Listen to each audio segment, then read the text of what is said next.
पौधे की जो कोशिका भित्ति होती है वह किससे निर्मित होती है? तो सेलुलोज की।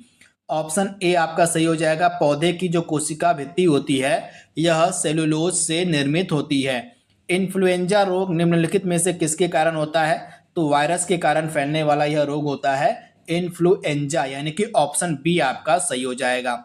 अगला प्रश्न आपके स्क्रीन पर है, मानव शरीर का तापक्रम कहाँ नियंत्रित होता है? तो हाइपोथैलेमस नामक ग्रंथि से जो है मानव शरीर का जो तापक्रम है वह नियंत्रित होता है। तो ऑप्शन ए आपका यहाँ पे सही हो जाएगा।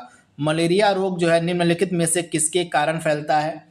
तो जो मलेरिया नामक रोग होता है यह जो है प्रोटोजोआ के कारण होने वाला यह एक रोग है। तो राइट आंसर क्या हो जाएगा? प्रोटोजोआ। इसमें क्या होता है? तो यह जो रोग होता है इस रोग का कारण प्लाज्मोडियम नामक एक प्रोटोजोआ है जिसका वाहक मादा एनाफिलीज मच्छर होता है। तो ये फैक्ट आप याद रखिएगा, इस रोग का कारण प्लाज्मोडियम नामक एक प्रोटोजोआ होता है जिसका वाहक मादा एनाफिलीज मच्छर होता है। तो ये फैक्ट आपको याद रखना है। अगला प्रश्न आपके स्क्रीन पर है, ऊर्जा उत्पादन के लिए कोशिका प्रायः किसका उपयोग करती है? तो ग्लूकोज का। ऊर्जा के उत्पादन के लिए जो कोशिका होती है प्रायः ग्लूकोज का प्रयोग करती है। तो ऑप्शन ए आपका सही हो जाएगा। मनुष्य के मस्तिष्क की सबसे बाहरी झिल्ली कौन सी है?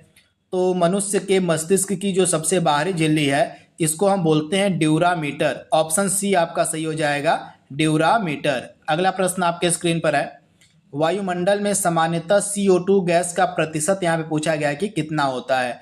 तो आप लोग याद रखिएगा 0.03% जो है CO2 यानी कि हमारी जो कार्बन डाइऑक्साइड गैस है हमारे वायुमंडल में देखने को मिलती है। तो ऑप्शन सी आपको याद रखना है, 0.03%। Option C. ऑक्सीजन क्या है? तो ऑक्सीजन एक एंजाइम है। ऑप्शन आपका ए यहाँ पे सही हो जाएगा। अगला प्रश्न है, रक्तचाप उच्च रक्त जो चाप होता है यानी कि हाई ब्लड प्रेशर जो होता है इसको हम क्या कहते हैं? जिसको हम हाइपरटेंशन के नाम से भी जानते हैं। जो हाई ब्लड प्रेशर होता है, उच्च रक्तचाप होता है, इसको हम हाइपरटेंशन भी कहते हैं। तो ऑप्शन डी आपका सही हो जाएगा। हार्मोन शब्द का नामकरण किसके द्वारा दिया गया था?